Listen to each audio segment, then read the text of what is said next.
తిమ్మిర్లు. ఇది సాధారణంగా అందరికీ వచ్చే ఒక రకమైన సమస్య.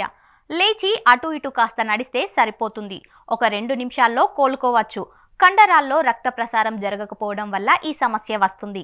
ఎక్కువగా ఉంటే వైద్యున్ని సంప్రదించాల్సిందే. తిమ్మిర్లు దాదాపు ప్రతి 10 మందిలో 7గురికి వస్తుందని డాక్టర్లు చెప్తున్నారు. నిద్రపోతున్న సమయంలో, కూర్చున్నప్పుడు ఇలాంటి పరిస్థితి ఎదురవుతుంది. అయితే వీటిని అధిగమించడం ఎలా అనే అనుమానం ప్రతి ఒక్కరిలో కలుగుతుంది. దీనికి పరిష్కారాలు ఇప్పుడు చూద్దాం.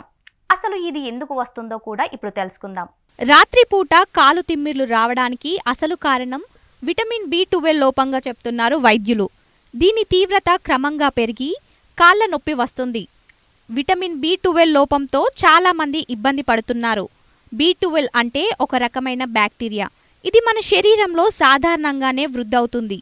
దీని లోపం తలెత్తినప్పుడు మోకాళ్ళు నొప్పి తలెత్తుతాయి. ఈ లోపాన్ని ఎలాంటి మందులు, ఇంజెక్షన్లు అవసరం లేకుండా అధిగమించవచ్చు.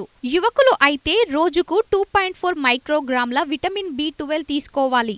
లేకపోతే శరీరం క్రమంగా బలహీనపడుతుంది. దీని కారణంగా రుచి, వాసన కోల్పోవడం, జ్ఞాపక శక్తి కోల్పోవడం, ఆలోచన శక్తి లేకపోవడం జరుగుతుంది. విటమిన్ B12 ఉన్న ఆహారాలు ఇవే. మాంసాహారం తీసుకోవడం వల్ల విటమిన్ B12 పుష్కలంగా లభిస్తుంది. ముఖ్యంగా మేక, గొర్రెల్లో అధిక శాతం ఈ విలువలు ఉంటాయి. సీఫుడ్, చేపలు, గుడ్లలో కూడా పుష్కలంగా ఉంటుంది. ఇక శాకాహారాలు అయితే ఆకుకూరలు, పుట్టగొడుగులు తీసుకోవడం వల్ల ఈ లోపాన్ని అధిగమించవచ్చు. పాలు, పెరుగు, జున్ను లేదా పులిసిన మజ్జిగలో కూడా B12 లభిస్తుంది. పిస్తా, బాదం వంటి డ్రై ఫ్రూట్స్లలో కూడా అధికంగా ఉంటుంది. పుష్కలంగా మంచినీటిని తాగడం వల్ల కూడా B12 లభిస్తుంది.